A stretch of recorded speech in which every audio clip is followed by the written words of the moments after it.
Good morning, Your Excellencies, distinguished ladies and gentlemen. We're supposed to start the session at exactly 9 o'clock, and we're starting just about a minute after, right?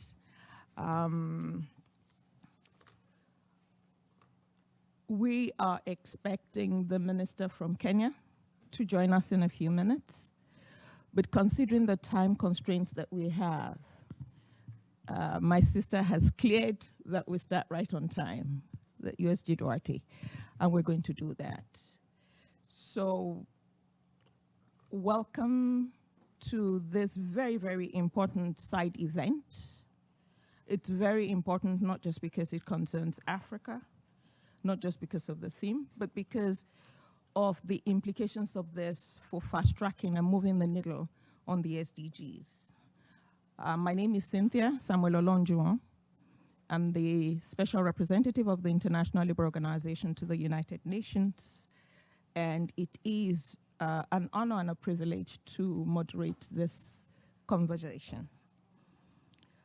The issue that we're going to be looking at for the next 75 minutes or so is the role of indigenous social protection schemes as key building blocks as we rethink social protection policies in Africa.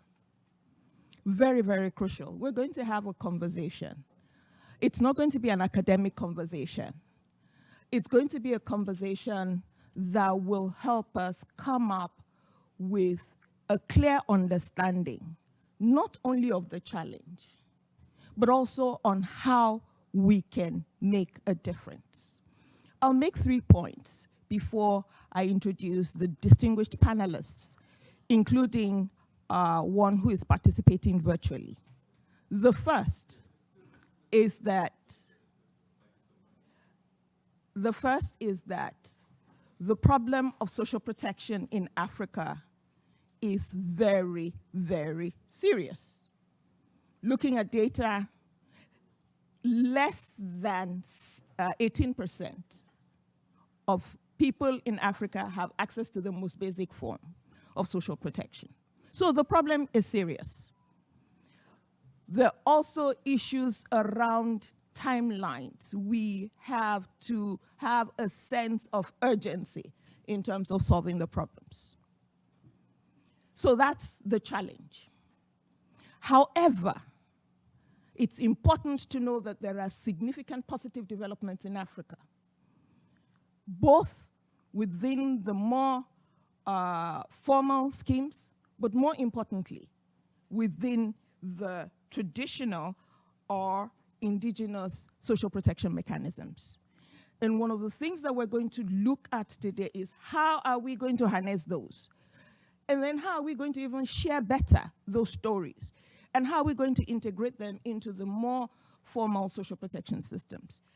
I thank the Office of the Special Advisor on Africa for the report that has been prepared on this. And I encourage all of us to read the report, digest the report, but more importantly, let's see how we use this very few minutes that we have to understand what is happening in the region.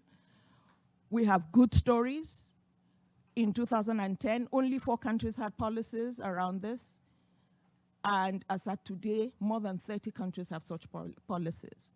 We have examples of good practices that have made a significant impact, including from the countries represented here, that we're going to be listening to. I will stop here and then introduce our panelists. We have with us, sitting already here, no, not Her Excellency. Her Excellency is on the way, except if Her Excellency is already here from Kenya. No? All right. We have His Excellency, Mr. Tesfaye Yilmaz Sabo, the permanent representative of Ethiopia to the United Nations. My brother, you're very welcome. We have with us the distinguished DG of the Djibouti Social Development Agency, ADS, Mr. Mahdi Mohamed Jama. We also have contributing from the, we'll have the Minister of Labor and Social Protection from Kenya, who will be joining us soon.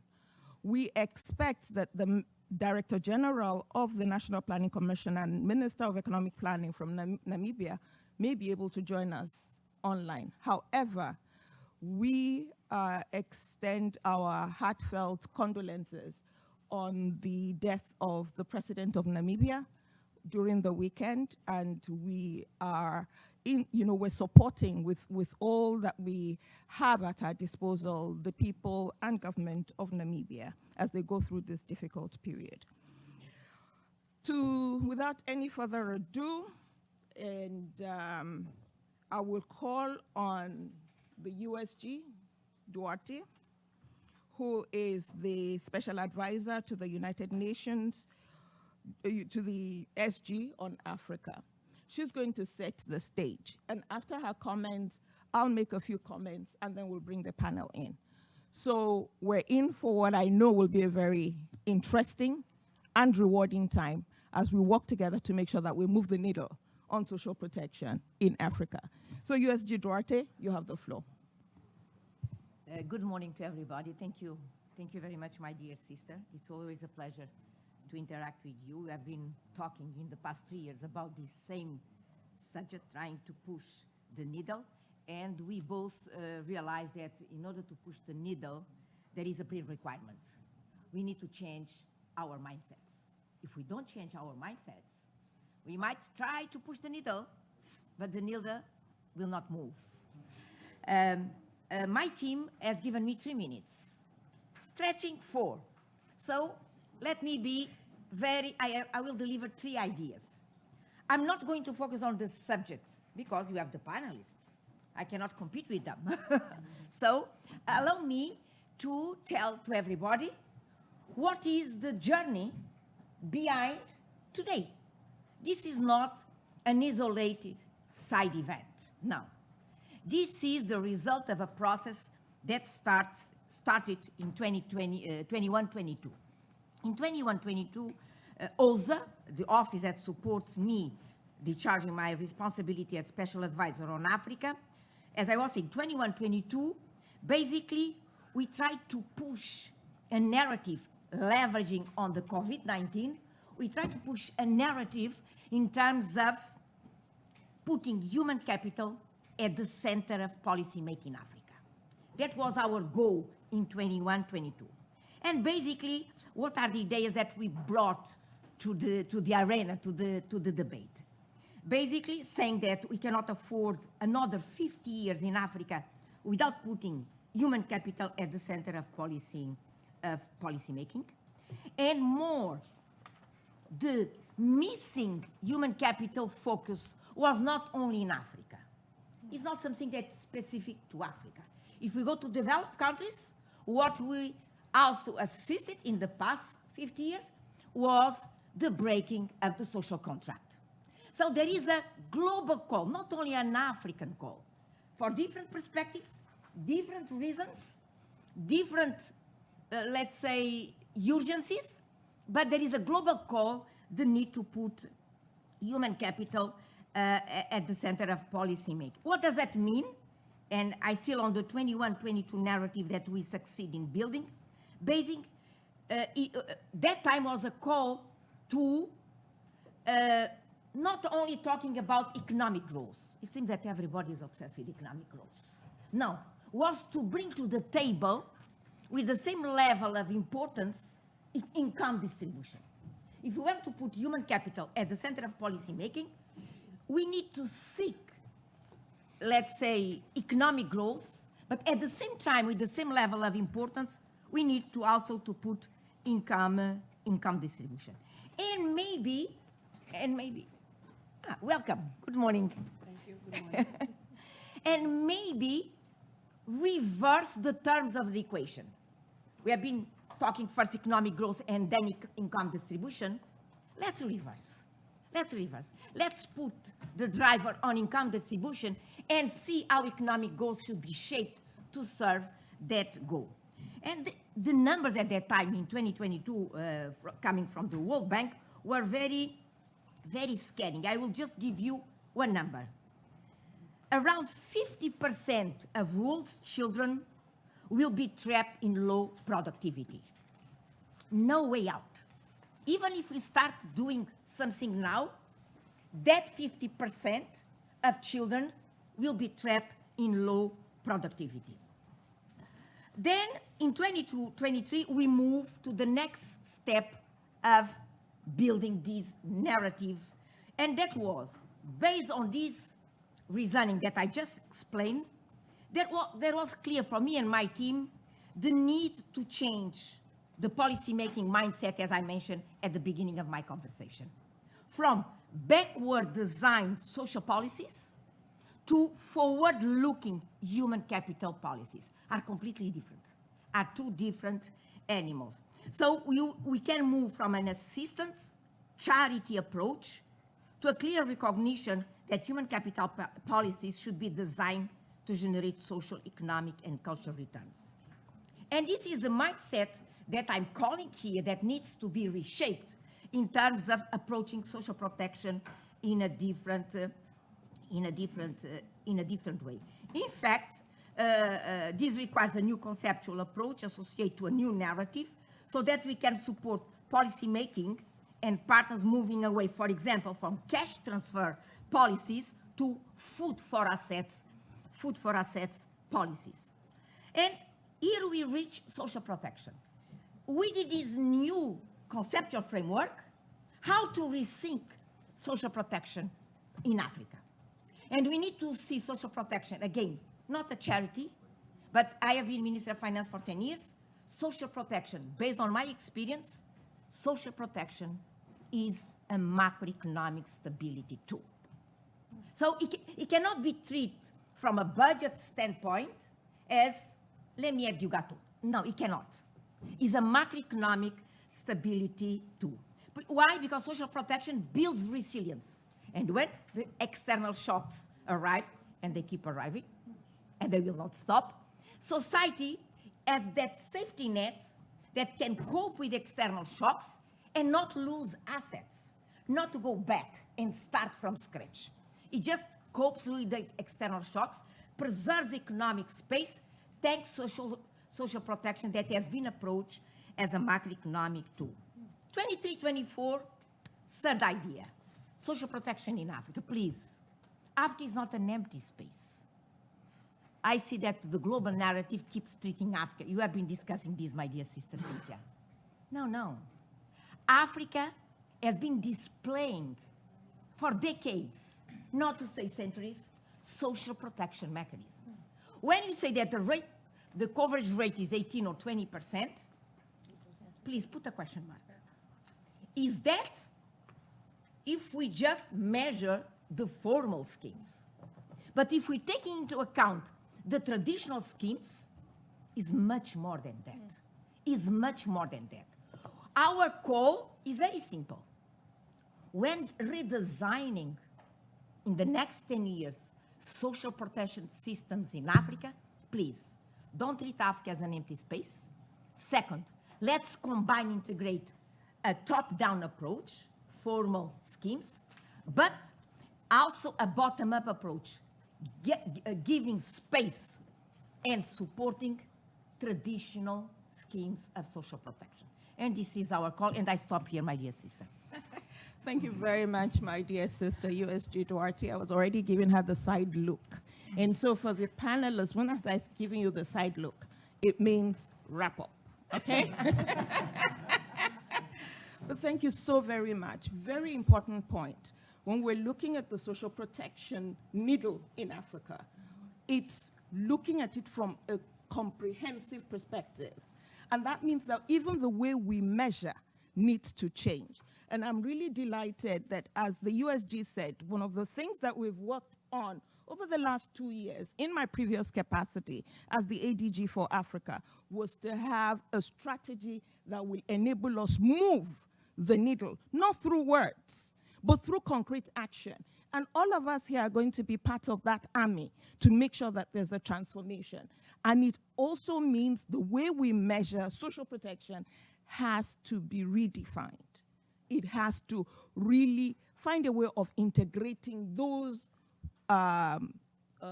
traditional systems of social protection, particularly when in Africa, informal work, informality is very, very high. So thank you very much for what you said. And the other dimension, that social protection is not just giving charity.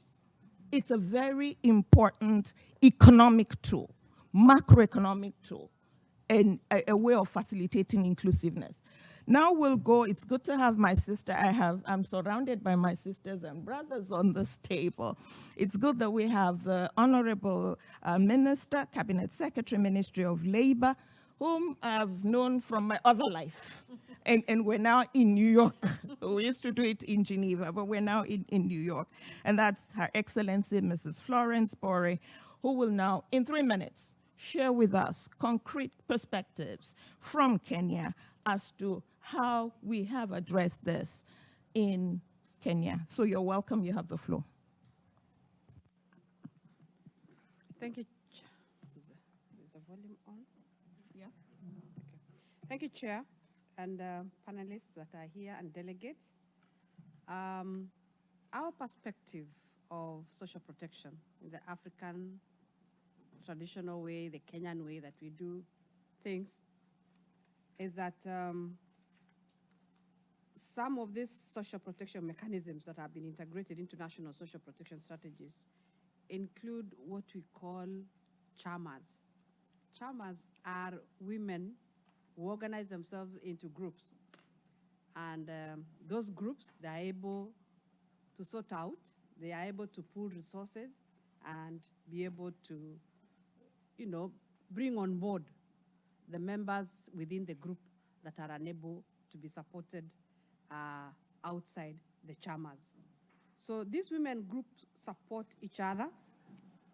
They pool resources, they pool whatever they have, and share and meet maybe on a monthly basis or a weekly basis, depending on the constitution that they create within the group. We also have other traditional ways of adopting children from the poor households. So you'll find children being adopted by whoever is able or by a group that is able to support those children. So the care reform strategy in Kenya is integrating community-based alternative family care like guardianship, foster care, and the kafala system. Thirdly, we also have a mechanism where small asset transfers are done. You transfer crops, you can transfer livestock from the able to the ones who are poor and need that support. Then we also have another way of detecting shocks, which include observing the weather patterns within the community. You also look at the behavior of the animals and be able to mainstream into community shock responsive and resilience social protection strategies. The other way of mechanism of supporting one another within the African context, and especially the Kenyan way, is doing what we call harambes. Harambe means fundraising. You fundraise maybe for a poor child to go to school. You fundraise to be able to support in hospital bills. So harambes are usually done by pooling resources together to respond to social needs such as health, education, establishment, and maintenance of community water points. Another mechanism is communal tilling of land. You have a piece of land, you cannot afford to hire a tractor. So communal tilling of land, especially for the less fortunate in the society, to guarantee food security. And you'll find women moving from one farm to another to support the one who is not able to till the land and be able to get food crops for their subsistence. Then we also have in-kind transfers, such as food support and other social needs. to vulnerable households within the community. And finally, the traditional community-based establishments are usually self-organized groups that may be used to extend social protection to the rural communities. They have provided effective linkage and referral mechanisms between community and service they require. Finally, there is therefore need for legislation and policy shift to acknowledge and integrate African traditional forms of social protection to modern social protection practices. Thank you. Thank you very much, Madam Minister. In fact, the last part that you highlighted in terms of the need to have those policies is a key thing that I'll come back to you on. You have these interesting systems. There's the Harambee, there's the Chamas, there's different things. To what extent in Kenya are we now integrating this? That is for you to reflect on. I'll come back to you later. But we've had from the minister those schemes that are indigenous, that are traditional. They're there. But the challenge is, how do we now integrate them? How do we build on them and use them as key facilitators for moving the needle? So I'll come back to you on that. But thank you very much, Madam Minister. So we'll go to Djibouti. And I'll invite Mr. Madi Jama. You have the floor. 3 minutes. Merci. Thank you. I'll be speaking French.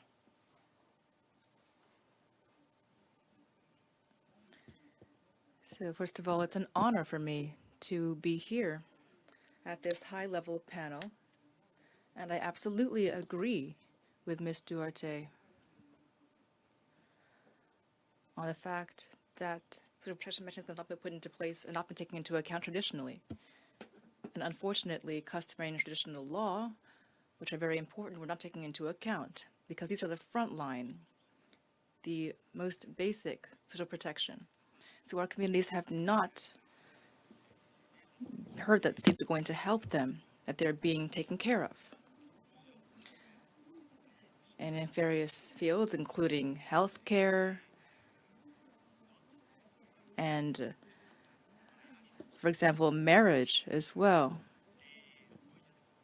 or where there are conflicts, financial compensation and damages, rural children who need to go to school in different cities, live with host families, that all cannot be quantified,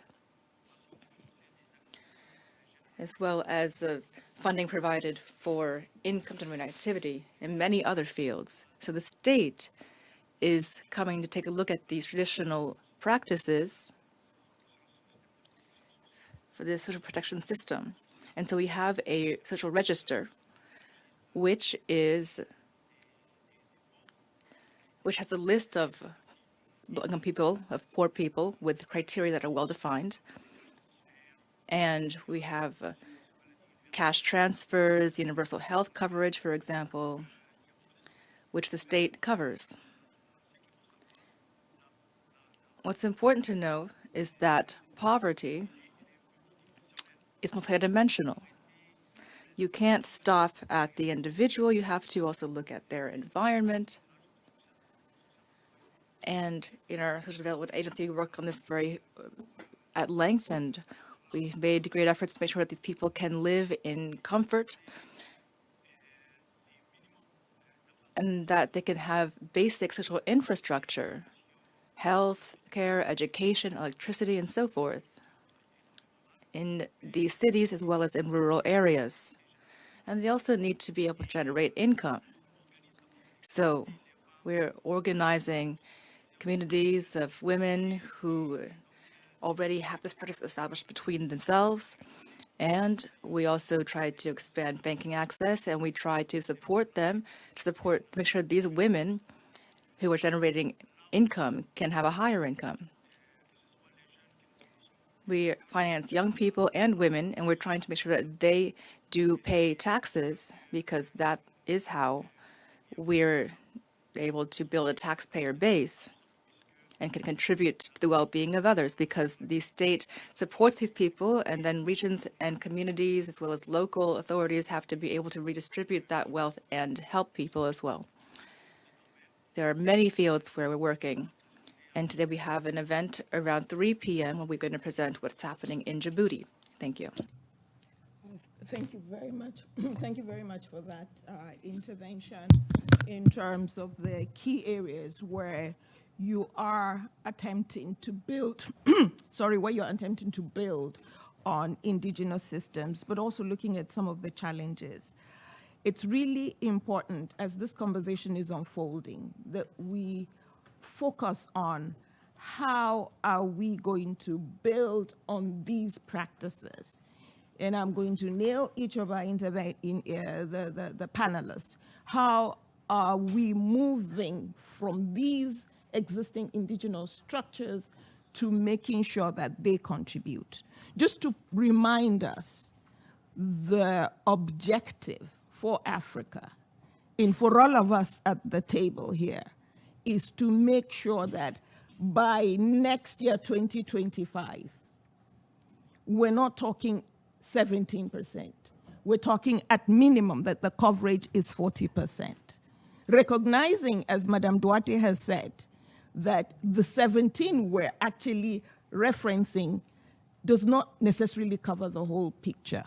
Okay? So I'm going to now go to His Excellency Tesfaye Yilmaz Sabo to share with us the story from Ethiopia, the beautiful story from Ethiopia.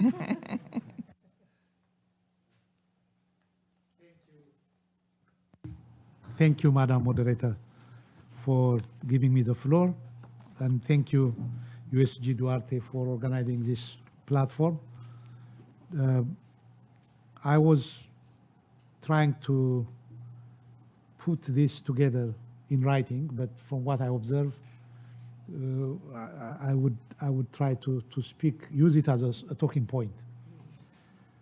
So we have some traditional systems in Ethiopia, very, very, very old systems of social protection, and they probably outlived government itself.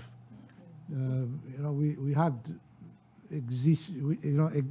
state existed in Ethiopia for 3,000 years, but I'm sure those social protection mechanisms existed before that.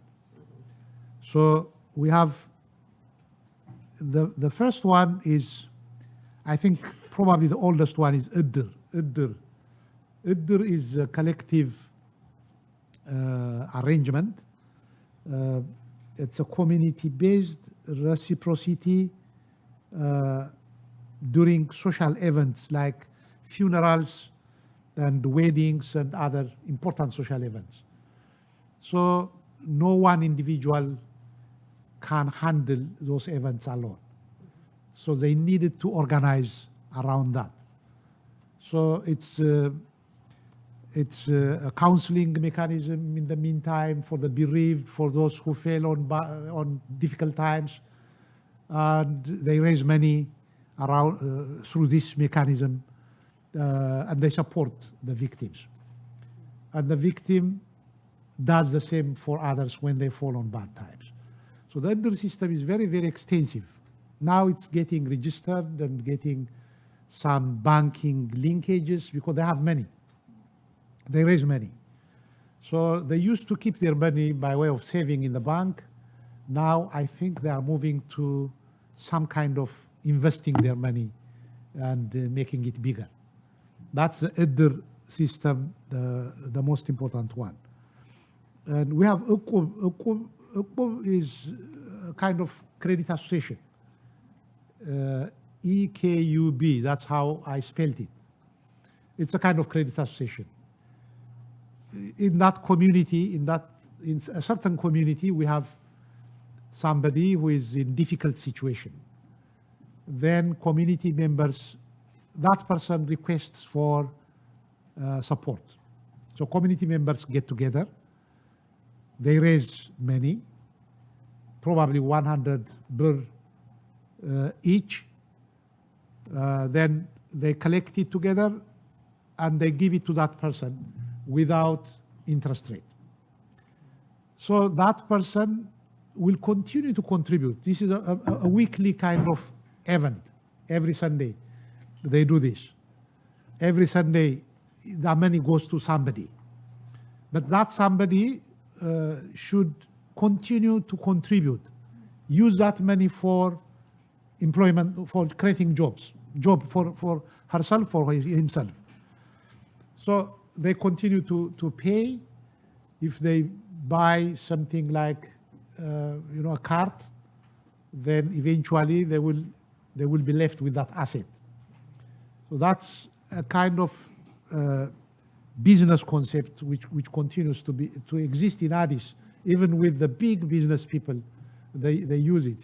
They make it big time, 20,000 birr per week, but they raise millions. So it's now in the cities as well. It's not just in the countryside. The third one is DEBO. DEBO, as I spell it. DEBO is a labor organization that you find in the countryside. Again, when the harvest season is around, if the rains come, no individual will be able to manage collecting the harvest alone. So they will have to work together. So they organize around the labor, but they use it for so many other things as well. So that's the DEBO, and it's usually in the rural areas. It didn't migrate much to the urban areas. The last one is Mahbar. Mahbar is, the definition for Mahbar is association. So Mahbar could be religious, it could be for the Muslim community, for the Christian community, it could be around Saint Gabriel for some, their patron angel could be Saint Gabriel, and it could be a Saint Gabriel Mahbar, or Saint Mary, a Saint Mary Mahbar. Yeah, so it's just like that. You organize yourself around that, and any member of that Mahbar will find support within the Mahbar. So when people fail on bad times, not the first port of call is not the social ministry. The first port of call is the church and the mosque. I thank you, Madam Moderator. Thank you so very much for those very specific examples that look at both the social and the economic dimension.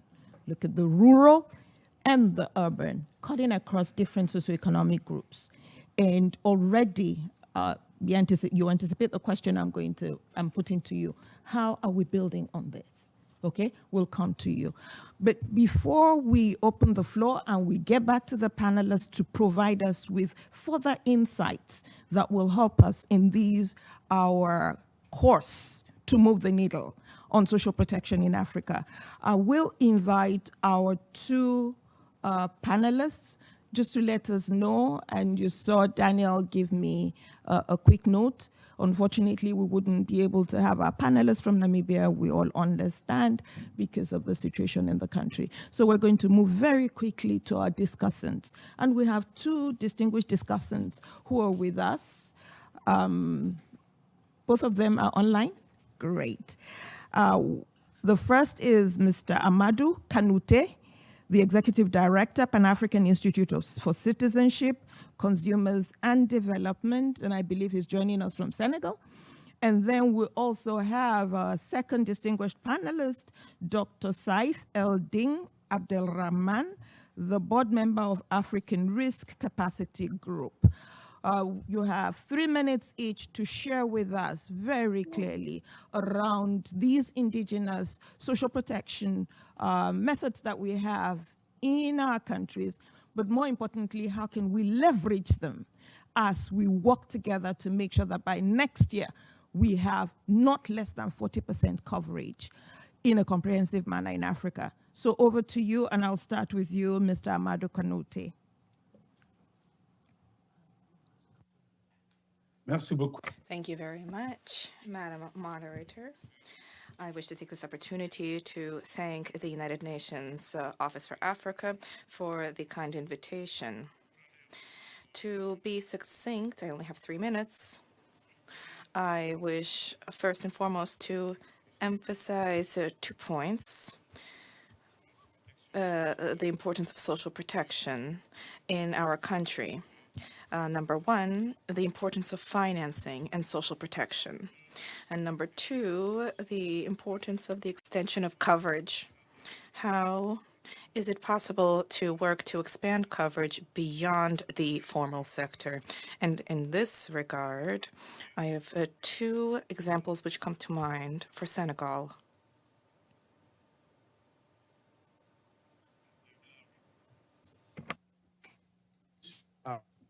Maladie celle au Sénégal. Le taux Health coverage in Senegal, the rate of coverage in Senegal is 50% or 53%. There are two villages that have successfully achieved 100% coverage. And so one might wonder how they managed to achieve this. Sound quality is very poor. qui a décidé de prendre en These villages have decided to deliver public services to the people.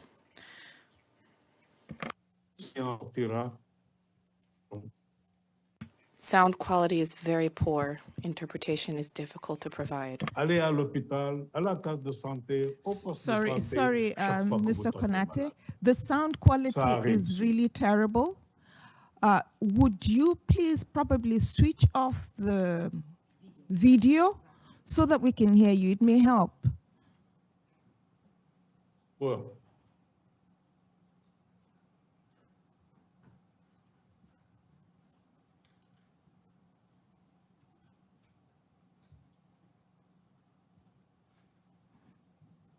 hello? Yeah, we can hear. But I suggested to switch off the video so that we could hear you better because the sound quality is very poor.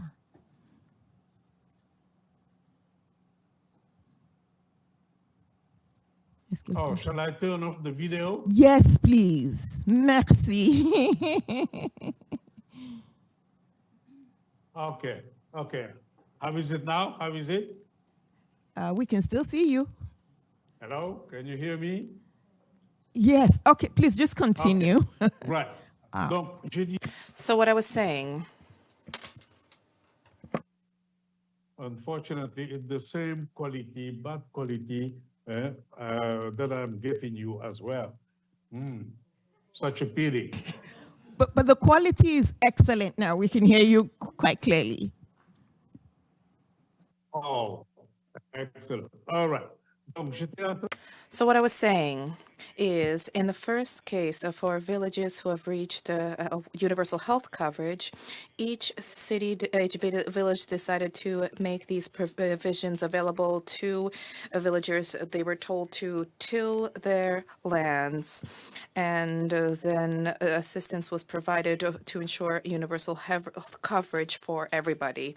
And the second example, the second village which achieved universal health coverage is a model that is based on in-kind contributions. In-kind contributions. This is because the villagers said that we are experiencing monetary poverty. We do not have money. However, what we have are the lands that we are tilling and products that we can make available for you to ensure that we help you and we receive universal health coverage. And these kinds of contributions were arranged.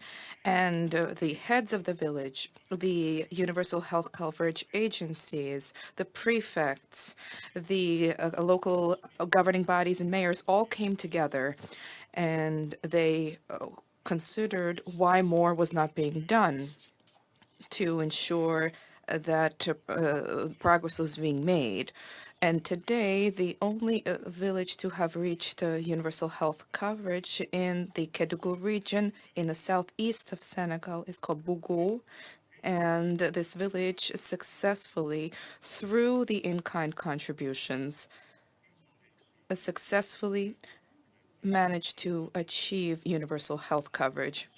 So in response to your question, what can we do to reduce the gap between urban areas and rural areas to ensure access to basic social services? I would respond that we need social protection policies. They need to first identify and map out these forms of organization, which we have just heard about in Kenya, Ethiopia, and Djibouti, so that we can identify them and to advance them, to promote them, to ensure that the people there are recognized and that their rights are institutionalized, for decrees to be adopted, to help ensure that these arrangements are recognized in financing schemes and in the extension of social protection. Thank you. Thank you very much, Mr. Kanute. Thank you for the very useful example that you've given of 100% health coverage and building on the lessons learned from that to see how those principles, those learnings can be applied beyond those communities. Indeed, some of the successes that we have in terms of social protection in Africa is that some of these areas we have been able to achieve them, but not necessarily through the normal business as usual. Important thing to take away, and thanks to OSAA for organizing this forum and this conversation. How do we leverage them? We'll go very quickly now to the second discussant. You have the floor, Ms. Dr. Saif Eldin Abdelrahman. 3 minutes.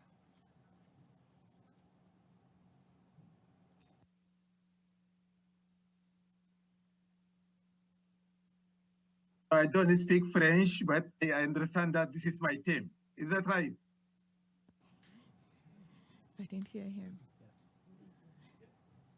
Sorry. Hello? I didn't hear. Yes, we can hear you. Hello? Can you hear me?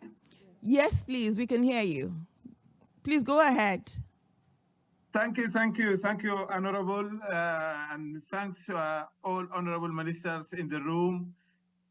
First and foremost, it's a great pleasure that for the first time that we had this kind of conversation at the Africa Special Envoy Office.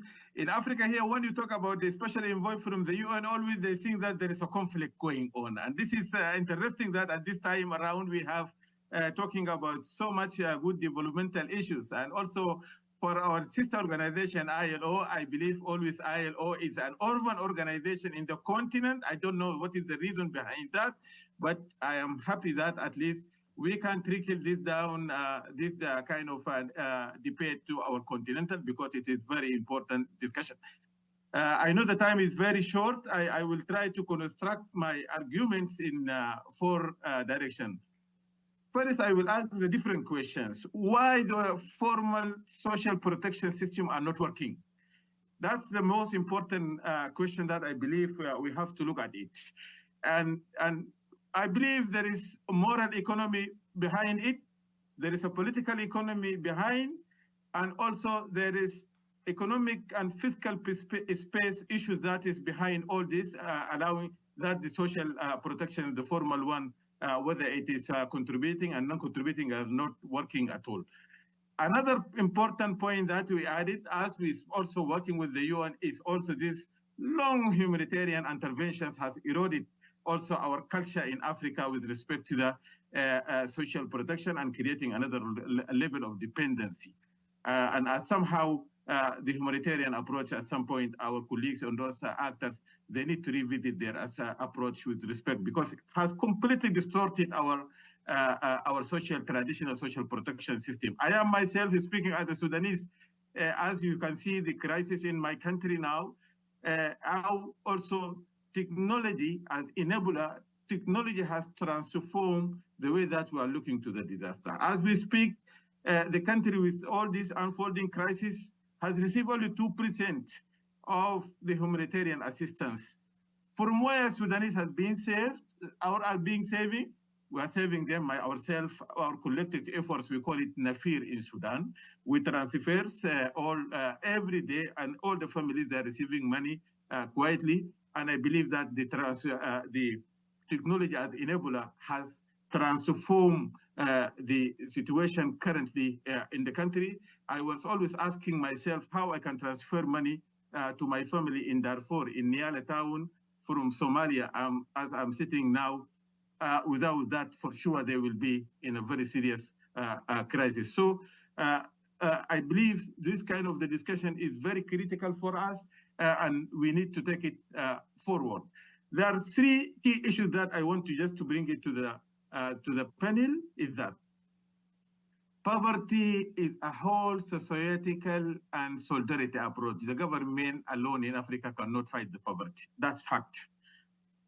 It's very, very important. We have to think about that.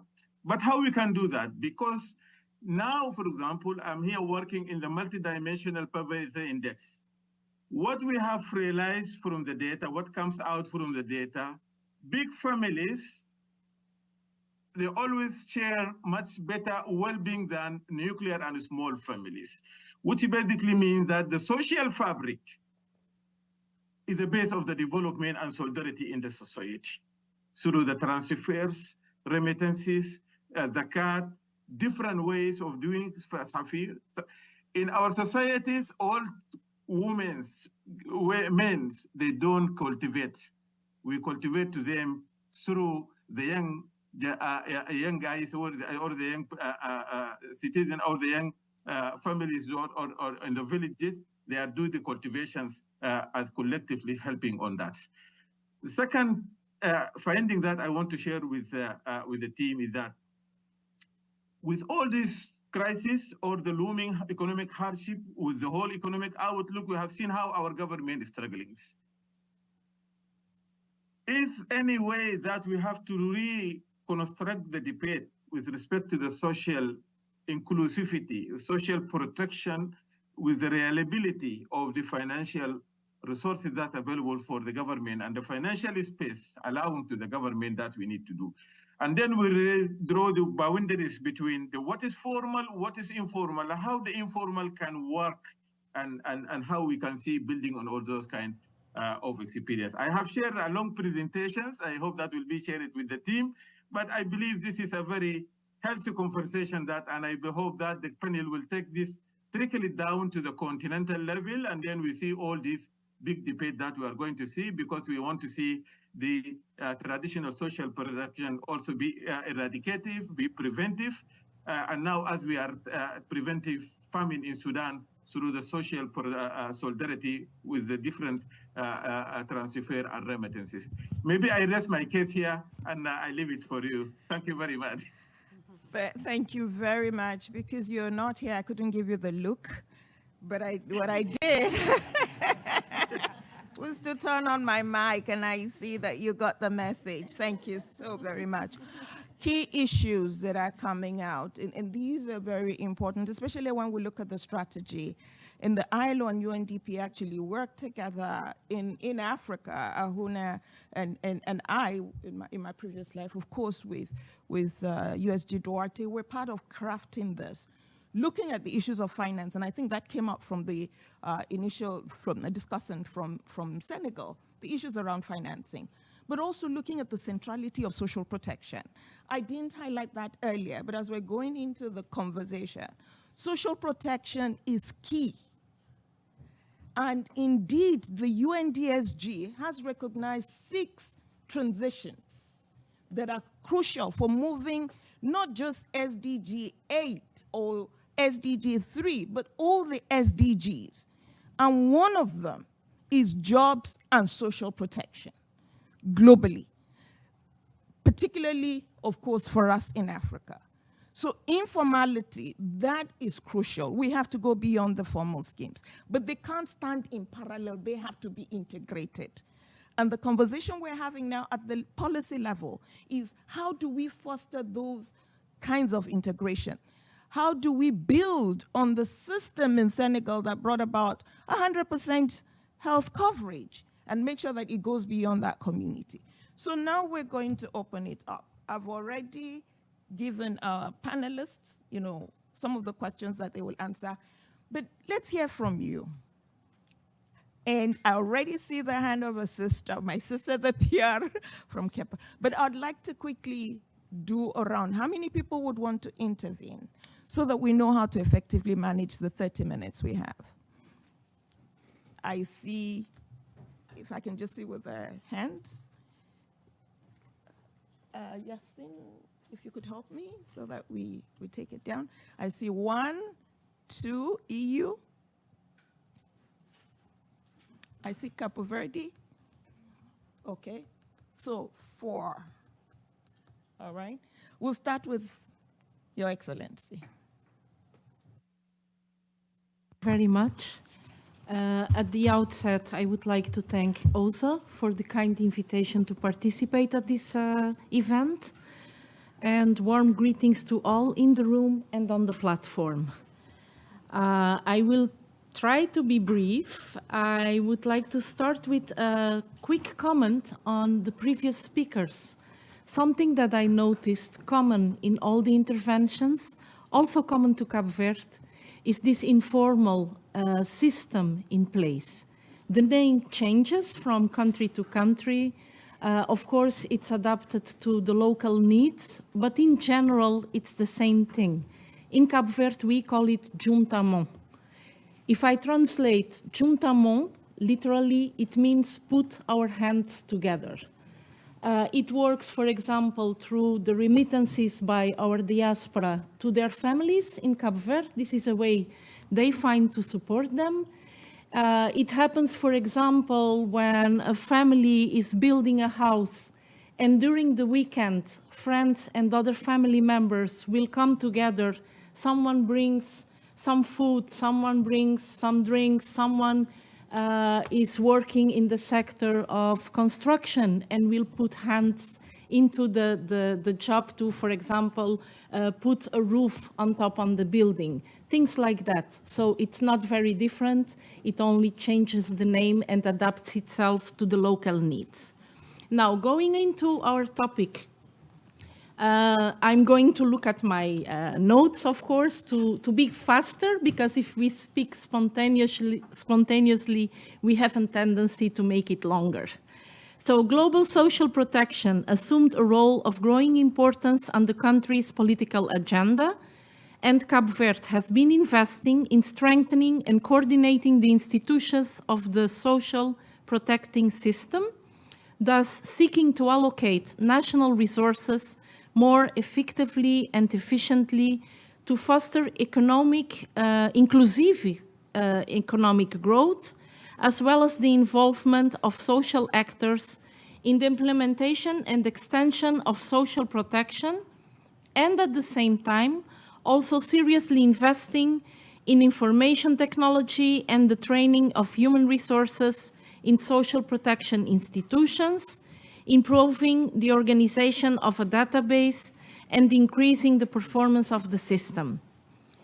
When COVID arrived, and I'm going to make this short, everyone knows the effects and the consequences, Cape Verde's government adopted an emergency response measures using the existing social protection delivery systems to create a social safety net.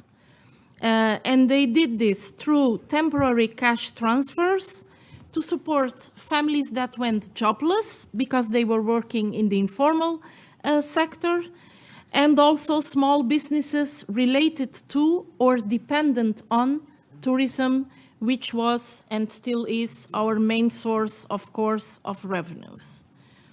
After a fast COVID crisis recovery, the year of 22 was marked by economic growth in sectors such as tourism, transport, and commerce. The surge in the economic activity contributed to a reduction in poverty rates, but it wasn't all roses. It still isn't. Some challenges remained. New global ones arose with, of course, the high international oil and food prices and global supply chain disruptions due to the war in Ukraine. I know we have to control time. Yes, and I'm planning to give you the look. Okay, before you give me the look, so to face the challenges, the government is implementing a social inclusion project. It's a social protection system that promotes social and productive inclusion in line with the national development policy. These efforts will foster sustainable and inclusive growth and help to promote shared prosperity for the country and its people. It will ultimately contribute to eradicate extreme poverty by 2026. Our estimates say that currently about 13.1% of the population is hit by extreme poverty. So this is a very important measure by the government to eradicate it by 2026, 4 years ahead of the 2030 goal. Do I have one more? Okay, so far 150,000 people. And I have to underline, 87% of them are women, represent 28,000 poor households, and they have improved their living conditions through the social inclusion program that assists them and wants to assist another additional 7,000 households to reach this goal of eradicating the extreme poverty in the country. Now you're getting the look. Okay, so the government puts people first and aims to leave no one behind. I'm not going into the components of the program itself. I will be very happy to share that in written. And finalize saying that as the clock ticks, Cape Verde's government remains committed to eradicate extreme poverty and by then and achieve a country where no one is left behind, a Cape Verde where every citizen can thrive, opportunities are abundant, and extreme poverty becomes a thing of the past. To get there, we need to have social protection in place. Thank you very much. Thank you, Your Excellency, and my sister. I gave her the look, I switched on the mic, I did everything, and it didn't seem to work. But let's move. I have the three hands. I have the gentleman, I have the EU, and I have the lady. Sorry, I don't know your names, and there are no tags, so that's how I'll just reference you. Please, let's keep succinct and quick, right? Succinct. And then after you, please, we'll do a quick quiz, I'm told. There'll be a quick quiz at the end. Okay, so we'll take all the comments. Absolutely, absolutely. So you have the floor, please, and I'll be giving you the look. Thank you. I promised that there would be no need to give the look, Madam Chairperson. Thank you very much. My name is Linton Mkhunu, and I'm from the Republic of South Africa. Thank you for this wonderful discussion, and also to OSAA for setting this up. I think this has been a very rich discussion to get a clear sense of what other member states are doing when it comes to the work on social protection. But the challenge is, Madam Chair, is that we are not sharing these best practices enough. We're not consolidating our efforts within the continent, especially in Africa, to begin to engage much more robustly on some of these measures that we could be able to take across to different parts of our various countries. And I want to suggest, Madam Chair, that we consider roping in the African Union Commission much more, together with the ILO, as well as our regional economic communities, to find a way of really putting down some level of discussions that we could take forward in terms of sharing best practices, but also moving a little bit further. There are some countries, for example, in Africa, who do not have social security systems and are relying largely on either imported programs or they just don't have stable institutions that would be able to assist in the rollout of social protection measures. And I think that we should move a little closer to that. And perhaps if we engage a little bit more together at the AU and our regional economic communities, we may find a way of getting our ministers to engage much more robustly on these issues. The second issue I want to raise is just that in South Africa, we have a comprehensive social security program, which covers a range of issues, largely non-contributory.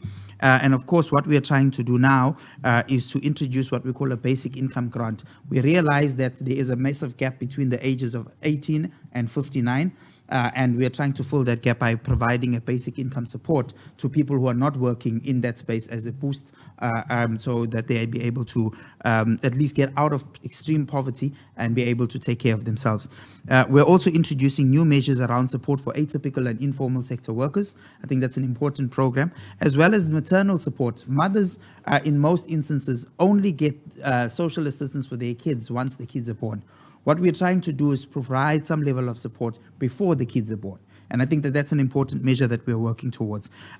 So, for example, during COVID-19, we were able to onboard at least an additional 15 million people on social grants, over and above the 18 million that we already have on social measures, through social transfers, of course. But what was unique about what we did during COVID was we used a completely digital system. There was no need for anybody to stand in queues or stand in lines to either register for these protection measures or to collect either the cash transfer. So we digitized that entire process from start to end. And as a result, we are currently paying more than $14 billion per year to over 27 million people in the country. Lastly, Madam Chair, there was a resolution taken last year at the GA around promoting social and solidarity economy for sustainable development. We're keen to get a sense of how you are making progress in this regard. I understand that you are from the ILO, and the ILO had pledged to create a global coalition for social justice, and one would just want to get a sense of where we are in that regard. Thank you very much. Thank you very much, the distinguished representative from South Africa, on those key issues you've put on the table, including the question you've asked, but also the practical suggestion on having better conversations around this. OSAA, my sister, is here. The AU, we're already engaging, the ILO, working with the regional economic communities, including SADC. That I see she's nodding. Yes. We'll really see how we work on this and work very closely on this. We'll answer the question as well. So we go to the EU.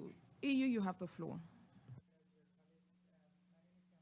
Special Counselor of the German mission, and though I'm negotiating a number of times on behalf of the EU, today I'm speaking only in national capacity. But as we are the biggest and a vital member of the European Union, that is maybe a sign as well. So I would not like to remake remarks about the contents. I would like to thank the special advisor, and I would like to thank you, Cynthia, for convening this meeting, because that gave me an extremely interesting insight into a different social protection system than we have it in the European Union. We have only 2 member states that are sharing one indigenous community, so we definitely don't have social protection systems like it has been outlined in many of the notes made today. And that is extremely interesting to be here in the listening mode and to get insights into African social protection, and to take it back not only to my mission but to my European Union colleagues as well. So thank you very much for this. It was extremely interesting, and I will be very short not to get the look. Thank you very much. Yeah, and I didn't have to give you the look, and I note that you're speaking in your national capacity. Thank you very much. That's actually the objective of this conversation, that we hear, we understand, and we see how we take it further. We'll now go, sorry, I don't know the organization, but it's you. Yes. My dear sister, the permanent representative of Eritrea. Microphone, please. Yes, good morning, and I want to thank Ms. Christina for this event. You know, I wasn't going to speak, so I don't have anything prepared. I don't want you to give me the look, but I just want to say, you know, thank you for organizing this kind of activity that brings us all together. We have so much in common when you look at it. You know, and I'm listening to Kubur Ambassador testify from Ethiopia, and everything His Excellency said resonates with Eritreans, because we have exactly the same things. We have Adil, we have Mahbar, we have Ukub, but ours also works in the diaspora. We also connect the diaspora with what's going on inside of the country. But all these social protection programs that we have indigenously, customary, traditional in our countries is exactly what helped us in Eritrea during the COVID-19. This social capital that's already built into our societies is what helped us have the total lockdown, have the complete, you know, no driving on the streets and nobody allowed to move, but everybody has its own already prearranged way of solving these kind of shocks, even though we were not ready for COVID. It was a big shock, but we already had things for floods, for drought, for famine and all that. So it was a matter of just turning on that engine that was already there.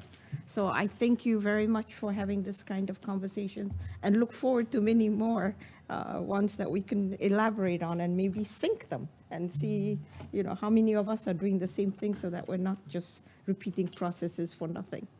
So I thank you and you have a great day. Thank you very much, Excellency. I didn't give you the look.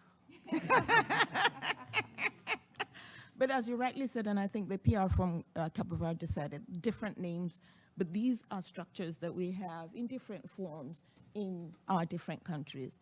May not be using them effectively in terms of harnessing the social protection dimensions and to make it recognized and to make it make a difference in the statistics, but also in the policy. So,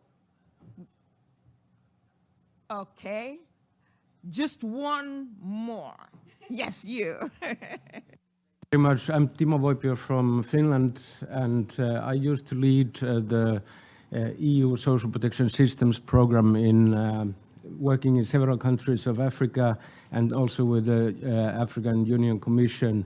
I worked a lot with Biens Gawanas, who was your predecessor, and she was before that the Commissioner for Social Affairs in the African Union Commission. So all this is hugely interesting, but we all also recognize that African Union member states have done made wonderful progress also in terms of establishing nationwide formal social protection systems. I remember one word or acronym that was very much on the lips of my African Union colleagues that time. It's called SPIRE work, social protection for informal and rural economy workers. And in a way, that is something that is important between the indigenous Harambe and so on arrangements, which are extremely valuable, but also the way to try to help the majority of workers who are rural and informal to find a way to make contributions towards their old age security or health insurance. And for instance, in Zambia, they've done, the ILO together with Finland and government of Zambia, we have done quite innovative work on finding ways for the different types of people to contribute. Farmers could contribute, for instance, at the harvest time. Until today, the law says that you should contribute every month, but if you only have incomes at certain periods, so you can tailor contributory social protection also to the African context. Thank you very much for that important contribution to the conversation. Very, very important. And I'm happy that you mentioned Spireworks. I'm sure you know Spireworks in Umar Diop. That's a very important work, and it's also an opportunity for this interagency collaboration, FAO, ILO, looking at different dimensions. So it's building on it, but one of the reasons that there's a particular focus on the kind of, should I say, traditional social protection is that it has been out of the conversation. It has been out of the policy conversation, and we need to address this. It's not that we don't want to talk about the formal, we will talk about the formal, but we need to talk about the, how do you say, the traditional? Yeah? The traditional. Yeah, the traditional one. But more than that, how do we connect these two? Because as long as we don't do that, first, the narrative will not be accurate. It will only see one part of the picture. Oh, sorry. The narrative will not be accurate. It will only see one part of the picture, and it will be a distorted part.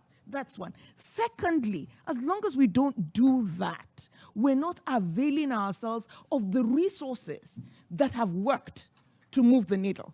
Maybe on a lower scale or smaller scale, but those principles can be exploited and taken to scale. So that's why this conversation, your point very taken, seems to be focusing too much on this, but it needs to be. And then we'll see how we move it. And Spireworks provides us with an excellent space to see how we redynamize it, but taking into consideration the outcomes from this conversation. Now we'll go to the panelists. You already have your questions. You've already also received additional inputs. Where do I start? I'll start with the one who was last and now will be first. So I'll start with you, Your Excellency. And you have 1.5 minutes. 1.5? Yes. Okay. No, thank you again. Really not much for me to say. Probably the digital revolution can help a lot. You know, money is being transferred through the mobile phone, and one desktop or laptop will help them organize better, and resources would make a lot of difference in modernizing and linking them with the modern system, in my view. 2, regulations. If there are needs for legislative or some regulations, then we will have to look into that and harmonize with the modern protection system. Our Sudanese discussant earlier indicated poverty as something that's at the center of all vulnerabilities in the continent. Really, poverty is at the center of it. So what do we do with regard to that? Probably this may look out of this topic. For example, school feeding. In Ethiopia, it started about 4 years ago. We never knew we had the money to feed the kids free. So every time it came up, oh no, there is no budget for this and this and that. So a city mayor who came to office just started it. Now I think we are providing food for about 9 million children across the country. That's the cost of the government, the state. That takes a lot of pressure from vulnerable families who are struggling to send their kids to school. So school feeding, and then the rural, urban health extension system that the government can still finance, take some of the pressure from the vulnerable families. So if we integrate those elements into our discourse, I think we can make a very good progress, and the 40% could be achievable next year. Thank you. Thank you very much, Your Excellency. Just to say it's not can be achieved, it must be achieved. And we're depending on Ethiopia and all the countries. And on a very serious note, can we do it? I have no doubt we can do it. You know, USG Duarte knows how we've been working on this. It's no longer business as usual. And that's why we're having this kind of conversation. It can be achieved, and it will be achieved. In the example you've given from Ethiopia of the school feeding program shows how just a rethinking around policies can help to have significant impacts. So from you very quickly, we're going to Madam Minister. Madam Minister, 90 seconds. Madam Cynthia, you're being unfair to me. 90 seconds? Now, we have integrated the traditional systems, and you'll find in Kenya, we have the hunger safety net, where we give out the monthly stipend. The monthly stipend is paid by government. Currently, we are paying to about 1.2 million, and we have an additional 500,000, so it will be about 2 million people who will be given, mainly the elderly, the persons with disability, and the vulnerable children. Then we have chamas that have graduated to even become banks that have been run by women. One that is really moving across the country is the one that is run by the wife of the president. It started as a chama, few women, but now it has got over 20,000 women, and they loan out money to the various women within the groups. We have the Kenya Women Finance Trust. It started like a chama, but now it's a bank and lends out money, not just to women, but to everybody else within Kenya. Now, the other one is that has been integrated is the Hustler Fund, where people are given money through mobile phones. They're given a loan, they use it, and refund back. And in my presentation yesterday, I was able to say that we have over 30 billion that is being Kenya shillings that is being loaned out, and we have about how many million? About 2.8 million currently who are people who are within that Hustler Fund. Then we also have the groups of farmers that have evolved to become cooperative societies in various fields, in coffee farming, in tea farming, in milk, in dairy, name them. There are very many.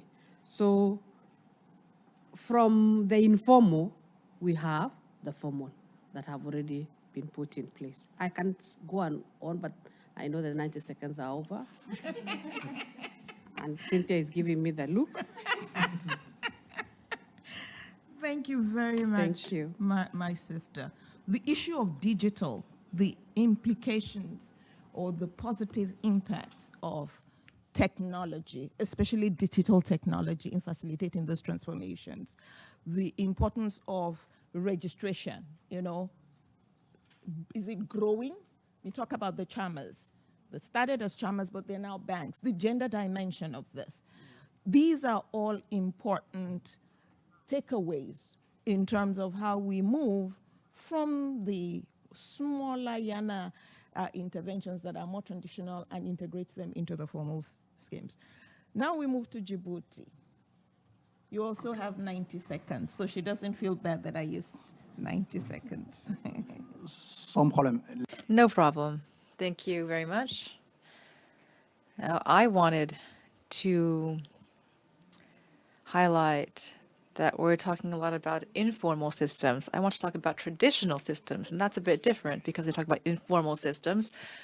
We're comparing it to other systems, and it's not the same thing.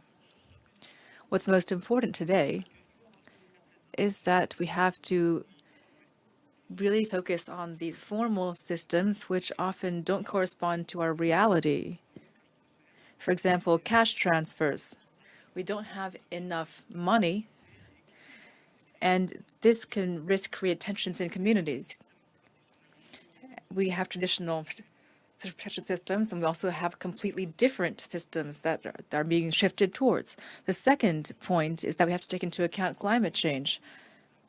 When you live in a country with a nomadic history, where you're seeing a decreasing amount of rainfall, well, then you have major problems. If you've based your entire system on traditional, or rather on imported systems for financing, then we have less and less money. And when you also have your traditional social protection system that is facing problems due to climate change, and you also are not being able to generate money for the community, that's a problem. For example, today in our region, Djibouti, we have this problem of red ties that can create other social problems for society, because many people are facing potential unemployment due to these Red Sea climate issues. So we have certain formal protection systems in place, but we have to also take into account traditional systems that have been proven over time. Thank you. Thank you very much. And I didn't have to give you the look. You made very, very salient points. and I want to come back to an issue that was raised, I think it was by one of the panelists, that we need to move from just seeing cash transfers as an end in themselves. These are useful for crisis periods, but we should use them to build the systems. We should use them to build more sustainable mechanisms for ensuring social protection. We have gone round. I don't know if Madame Duarte, no? So we're now. I don't want your look.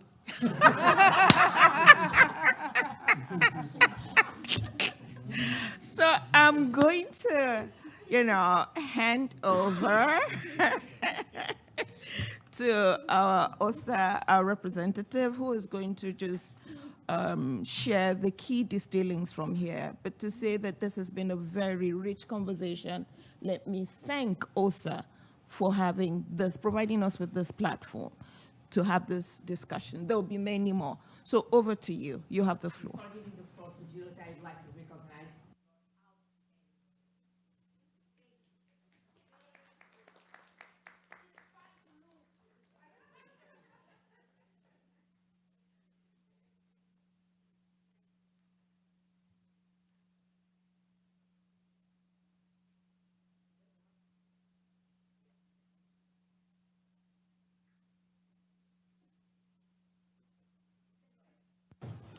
Yes, good morning, colleagues and excellencies, ladies and gentlemen. On behalf of the Office of the Special Advisor on Africa, I would like to extend our sincere gratitude for your active participation, both in person as well as online. I will endeavor to highlight a few points, but as already the USG indicated, the moderator has done the extensive summary on these issues.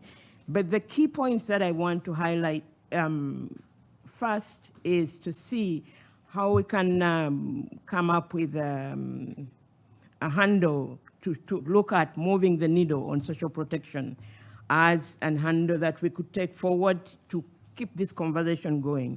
Social protection integrating both the traditional and the modern services so that it's possible to create the resilience that is required on the continent. The key messages I can highlight is the urgency, the sense of urgency of these issues to provide social protection to all citizens on the continent. How to do that is to look at social protection as a macroeconomic stability tool, making sure that it's not discussed, social protection issues are not discussed on the fringes, but they're front and center. And how can we do that moving forward? The journey, as USG indicated at the beginning, didn't start today, but moving the journey forward is going to have two prongs. The first prong is to take this conversation on the continent to involve the African Union as well as the RECs, as well as the think tanks and all those key stakeholders on the continent. That also will move into the addition to see how we could, on the continent, possible for the countries, Kenya, Ethiopia, Djibouti, that have these key, that have highlighted the traditional systems that are there, Cape Verde, that could be shared as key examples that other countries, or who have forgotten, as we heard from the discussant, that the humanitarian aspects on the continent have perhaps created a space that needs to be revisited, where the citizens had these traditional systems in place. And at the global level, how to move the needle is to have this conversation at the HLPF, but most importantly, to ensure that the Summit of the Future, the Pact of the Summit of the Future, takes into consideration and infuses the issues that are related, connected to the social protection, traditional social protection, and how that could be integrated into the modern social protection to create the resilience. Hence, looking forward to the implementation and achievement of the Agenda 2063 priorities, not forgetting the Agenda 2030 that are coming very close to where we are today. And Madam Moderator, I will not wait for you to give me the look. Thank you very much. What we will do, what we intend to do as an office is to keep this conversation going online, where we would also like to involve not only the policymakers, but also the youth on the continent. That would bring in the youth dynamism that also connects to what really we need to do. And there that links to the point that came out about the utilization of the digitalization, the digital technologies that where the youth are very, very dynamic. So if we embrace the whole entire continental population-wise, we will move the needle on this issue. And the movement didn't start today, but it's just how do we enforce that dynamism moving forward. Thank you very much. And I would, before giving you the floor back, Madam Moderator, is to say that I would like to also thank my colleagues in the office who have worked tirelessly to put this event together, as well as the technical support that we've received. Thank you very much. Over to you, Madam Moderator. Thank you very much. I thought I had finished my job. But really, we said we had 75 minutes within which to deliver this. We did in 73 minutes. So if there's anybody who has a burning question No, I was just joking. Thank you so very much. Thanks a lot.